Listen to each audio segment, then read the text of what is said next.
अस्सलाम वालेकुम, this is Durre Najaf and Durre Shahwar. Welcome to our YouTube channel Durre sisters cooking.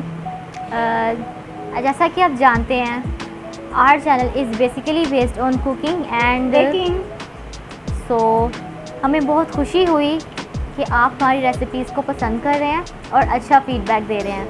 अगर आप हमारे चैनल पे न्यू हैं तो आप हमारे चैनल को सब्सक्राइब करें और बेल आइकन के बटन को दबाएं ताकि हमारी आने वाली हर न्यू वीडियो आप तक आसानी से पहुंच जाए। So let's move on to our recipe.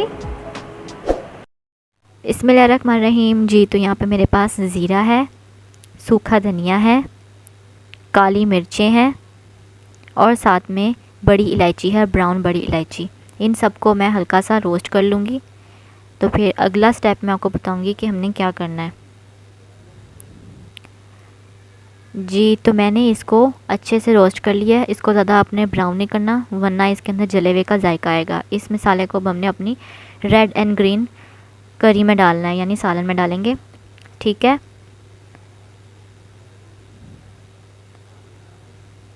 जी। तो व्यूवर्स, यहाँ पे मेरे पास रेड एंड ग्रीन हमारे सालन बनाने के लिए इंग्रेडिएंट्स हैं। यहाँ पे मेरे पास बीफ है हाफ़ kg, बिल्कुल फ्रेश लिया है। टमाटर मेरे पास 1 अदद मैंने ले लिया था। ग्रीन चिली 4 से 5 अदद, क्योंकि ये रेड एंड ग्रीन करी बनने वाली है गोश्त की। और यहाँ पे मेरे पास है गार्लिक 2 मीडियम साइज़ के, प्याज 1 मीडियम साइज़ का, और साथ में मेरे पास ये अदरक का 1 टुकड़ा है। ये सब भी इनको ब्लेंड कर लेंगे। इसके अलावा मेरे पास रोस्टेड मसाला, जो भी हमने रोस्ट किया था, उसको पाउडर बना लिया है 3 टेबल स्पून।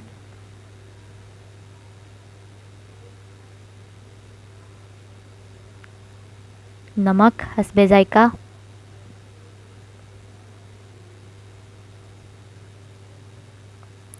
पुदीने के पत्ते हाफ बंच मैंने ले लिया था। ऑयल 1 कप या घी, इसमें वैसे घी डालें ज़्यादा अच्छा रहेगा। दही 1 कप,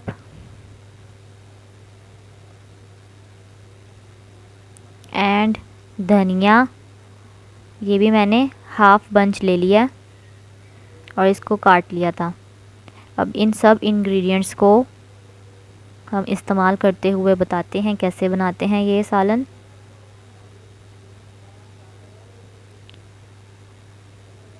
जी, तो यहाँ पे मैंने ले लिया ब्लेंडर,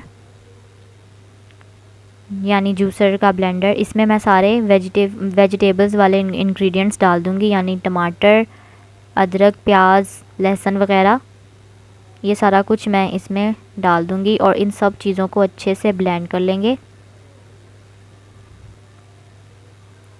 हरी मिर्चें आप प्लीज़ ज़्यादा मत डाल दीजिएगा, जितनी मैंने क्वांटिटी बताई है उतनी, वरना बहुत स्पाइसी हो जाएगा। अगर कुछ लोग स्पाइसी ज़्यादा खाते हैं तो वो डाल सकते हैं, क्योंकि ये रेड एंड ग्रीन बीफ है, रेड एंड ग्रीन। इसके अलावा यहाँ पे मैंने ये सारे इंग्रेडिएंट्स डाल दिए हैं, देखें। और इसके हमने स्लाइसिस में काट लिए प्याज को। पुदीना और धनिया भी शामिल कर देंगे।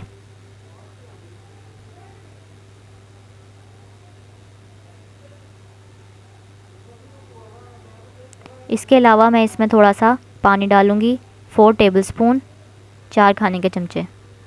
इसके अलावा मैं इसमें डाल दूँगी दही, साथ ही इसको डाल के अच्छे से ब्लेंड कर लेंगे।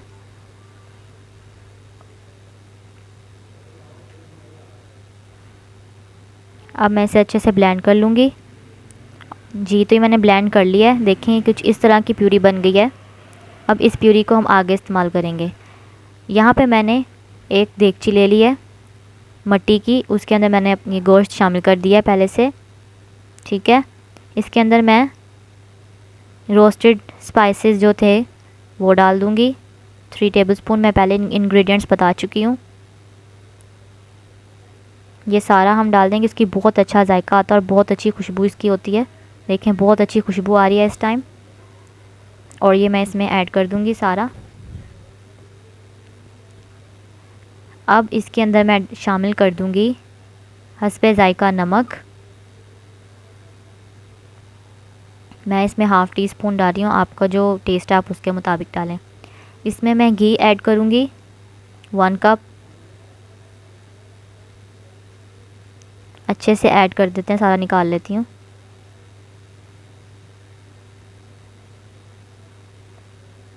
ये सारा रहता है, अभी अच्छे से निकाल लेती हूँ मैं इसके अंदर से। ठीक है, ये निकल गया है, कुछ भी ज़ाया नहीं करना चाहिए। अब इसके अंदर मैं शामिल कर दूँगी पेस्ट वेजिटेबल्स की जो हमने बनाई थी, वो शामिल कर दूँगी सारी इसमें। ठीक है,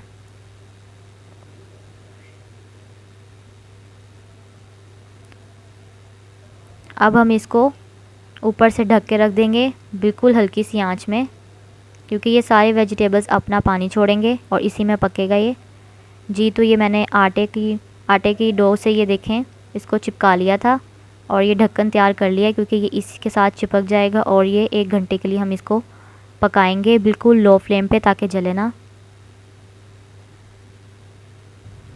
अब 1 घंटे के बाद इसको हम खोलेंगे ताकि ये अच्छे से गल जाए गोश्त। जी, तो ये 1 घंटे के बाद मैंने इसे खोला था। देखिए इसमें थोड़ा सा पानी रह गया है, बाकी सारा ख़त्म हो चुका है और ये अच्छे से गल चुका है हमारा बीफ, ये देख सकते हैं। और इसका मसाला कितना खूबसूरत तरीके से मैश हो चुका है, बिल्कुल ज़र्रे ज़र्रे की तरह। देखिए कितना खूबसूरत इसका टेक्सचर है और हमारा बीफ भी बिल्कुल तैयार है। और ये घी भी देखें इसने छोड़ दिया, ये बिल्कुल तैयार है। इसका अब हमने बस पानी खुश्क करना है हाई फ्लेम पे, उसके बाद हमने इसको सर्व करना है। देखिए कितनी आसान मैं आपके लिए रेसिपी लेकर आई हूँ, आप इसे ट्राई कीजिएगा। ये देखें कितना खूबसूरत ये बना हुआ, लेकिन इसमें जो पानी है वो हमने थोड़ा सा खुश्क करना है, ताकि ये बहुत पतला सा जो टेक्सचर है ये ख़त्म हो जाए, इसका मसाला अच्छे से गल जाए। ये देखें इसमें बबल्स आना शुरू हो गए हैं और ये इसका घी ऊपर सारा आना शुरू हो गया है।